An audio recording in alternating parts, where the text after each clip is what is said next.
Fiesta po noon sa probinsya namin.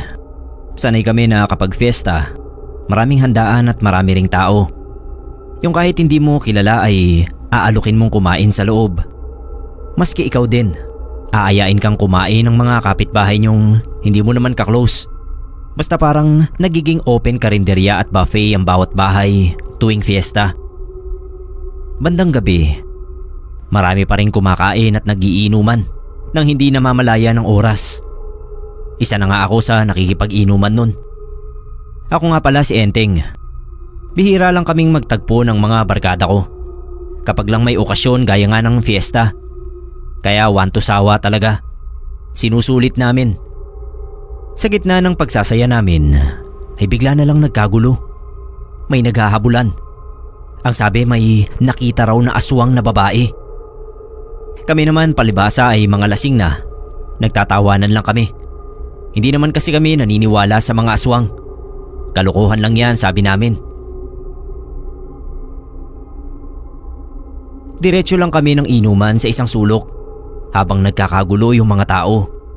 Kasi doon daw tumakbo sa gawin namin yung aswang. Yung mga barkada ko, nagtayuan at nakiusyoso. Ako naman naiwan lang doon sa mesa. Wala akong ka-interes-interes sa mga aswang. Maya-maya, naramdaman kong gumalaw yung mesa. Nung una hindi ko pinansin. Tapos gumalaw uli. Ang nasa isip ko, bata. Kasi mga bata sa amin, naglalaro pa kahit na gabi na. Kasi nga fiesta naman. Naisipan kong silipin sa ilalim para malaman kung sino sa mga pamangkin ko yon at paaalisin ko doon. Pagkayuko ko roon, napalunok ako. Kasabay ng malakas na pagdagundong ng kaba ko. Paano ay hindi tao, kundi isang aswang ang nasa ilalim ng mesa. Nanigas tapos nangatal ang tuhod ko nun. Nakakatakot yung itsura ng babaeng aswang. Tipikal na gulo-gulo ang buhok. Buo naman pero marumi ang suot na damit. Nanlilisik yung mga matang nakatingin sa akin. Sumisenyas na wag daw akong maingay. Ako naman hindi talaga ako makakapag-ingay. Paano ba naman ako makakapagsalita kung nangangatal din ang labi ko sa takot? Lalo na nang mapadako ang tingin ko sa kamay niyang mabalahibo at mahahaba ang kuko. Nakatukod sa lapag. Hindi ko alam kung paano ako magre-react, kung ano ang uunahin ko. Ang sumigaw o ang tumakbo. Nawala yung kalasingan ko. May nakapansin sa pamumutla ko. Yung tsuhin ko na isa sa mga humabol sa aswang. Dahil hindi ako makapagsalita kaya ginalaw ko na lang yung mga mata ko. Tiningin ko sa mesa. Ang bilis namang nakuha ng tsuhin ko yung ibig kong sabihin. Sinenyasan agad niya yung iba na nasa ilalim ng mesa ang hinahanap nila. Kaso bago pa nila malapitan, biglang tumaob na yung mesa at mabilis na nakatalon sa bakod na halaman ang aswang. Hinabol uli nila habang ako ay naiwang nakatulala sa upuan. Hindi pa rin nila inabutan ng babaeng aswang. Masyado raw mabilis. Hanggang kinabukasan, nanlalamig pa rin ako sa takot.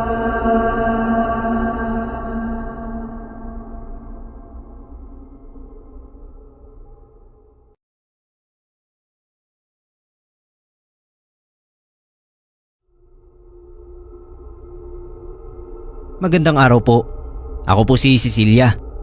Isang kababalaghan ang naranasan ko nung unang beses akong sinama ng boyfriend ko sa probinsya nila nung araw mismo ng fiesta. Ayoko pa nga sanang sumama nun kasi hindi pa ako handang humarap sa pamilya nila. Nahihiya pa ako. Nag-aalala kasi ako na baka hindi nila ako magustuhan. Pero gustong gusto na talaga akong ipakilala ng boyfriend kong si Mario sa mga kamag-anak niya roon. Kaya napilitan akong sumama. Pagdating namin doon ay super kabado talaga ako. Kulang na lang lumubog ako sa sobrang hiya nang simulan na akong ipakilala ni Mario sa mga kamag-anakan pa lang nila na sumalubong sa amin sa labas. Ang laki pala ng angkan nila. Tapos ang laki rin ng bahay mismo nila. Minana raw yun ng papa niya sa lola niya. Dahil nga fiesta, matapos akong ipakilala ni Mario sa lahat ng pamilya niya ay tinawag siya ng tsuhin niya. Sabi ko okay lang ako. Mauupo na muna ako sa isang tabi. Iniwanan niya ako saglit. Hindi ko alam kung bakit ganoon ang pakiramdam ko. Na para akong nilalamig. Wala naman silang aircon. Puro electric fan pero yung lamig na nararamdaman ko parang buga ng aircon. Sa labas naman ay tirik ang araw. Sa kakalinga ko ay nakita ko yung isang matandang babae na nakaupo sa isang sulok. Nagmamasid lang din sa paligid. Parang nakita ko yung sarili ko sa kanya. Sa mga tao roon sa loob ng bahay ay kaming dalawa lang yata yung walang kausap.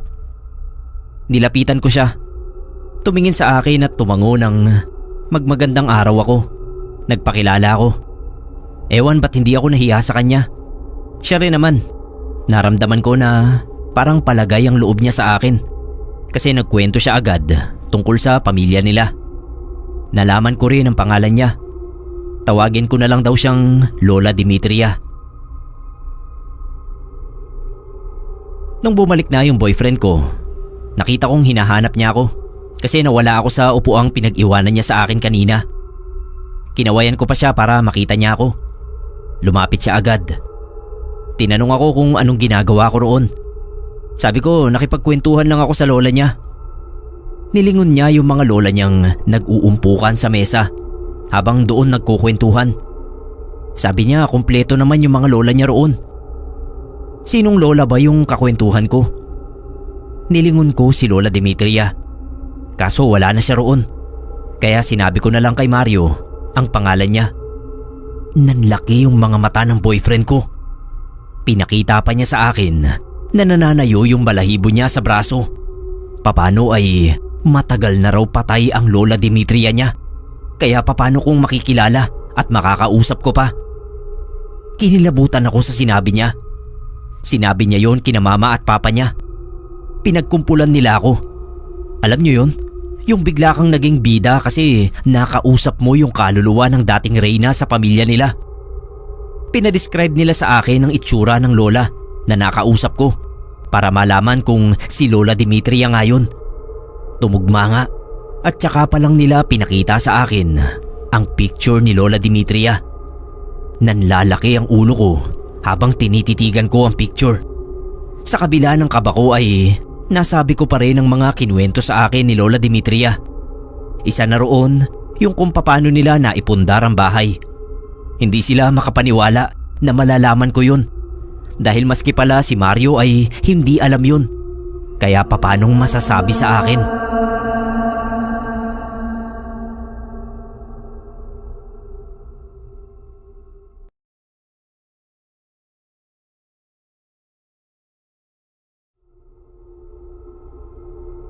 Ako po si Marion. Meron akong kwentong hindi ko makalimutan. Yan po ay ang sarili kong karanasan sa isang piyestahan. Dumayo lang kami noon ng pinsan kong si Martin sa common friend namin.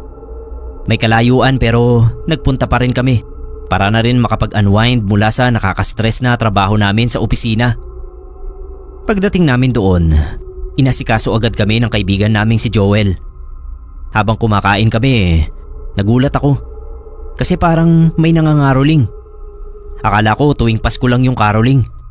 Pero ayun nga, may nangangaroling. Hindi naman pamasko ang kinakanta nila. Mga matatanda na. Tapos pang piyesta yata talaga yung kanta. Sabi ni Joel ganun daw talaga sa kanila kapag piyesta may nananapat. Hindi pa sila tapos kumanta nang may makita akong kakaibang tao na mabagal na dumadaan sa likuran nila. Sa tingin ko lalaki, pero mahaba ang kulay puting buhok. Yung suot niya parang pang prinsipe na mahaba at magara. Tapos yung mukha niya parang deformed na matulis. Napakunot ako ng noo. Tinanong ako ni Martin kung bakit. Sinabi ko yung nakita kong dumaan sa likuran ng mga kumakanta. Nagtaka rin siya kasi wala naman daw siyang nakita. Imposibleng hindi raw niya yon mapapansin. Narinig naman ng lolo ni Joel ang pinag-uusapan namin. Nakaalis na noon ang grupo. Napaantanda si lolo kasi base sa pagkakadescribe ko sa nakita ko ay yun daw ang engkanto na kung tawagin ng mga matatanda roon ay tamawe. Bihira lang daw magpakita ang isang tamawe at pili lang din ang pinagpapakitaan. Yung mga may third eye lang. Kung nagkataon na nasa lugar na dinadaanan nila yon. Sa oras na makita ito, kasunod na nun na may mawawala. Dahil ang mga tamawe ay nagpupunta lang sa mundo ng mga tao para manguha ng mga tao. Maaaring isa o isang grupo. At kung sino ang daanan nila, ay yun ang kukunin nila. Para bang sign yun. Natakot ako sa sinabi ng lolo ni Joel.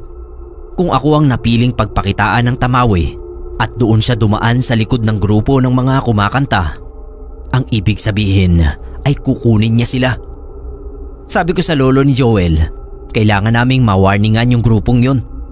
Ang kaso hindi na namin sila nakita. Pinagtanong-tanong namin pero walang makapagsabi kung nasaan na sila. Ang tanging natagpuan na lang ay yung gamit nilang sasakyan. Sobrang mahiwaga pero dati na palang nangyayari yun. Kahit daw nung araw pa, ayon sa lolo ni Joel.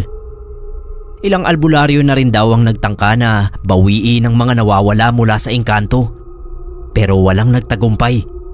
Sa oras daw na sumama na sa lagusan nila, ay wala nang magagawa ang mga tao. Mula noon kapag magpepiesta kina Joel, kahit anong aya nila, ay hindi na talaga ako sumasama.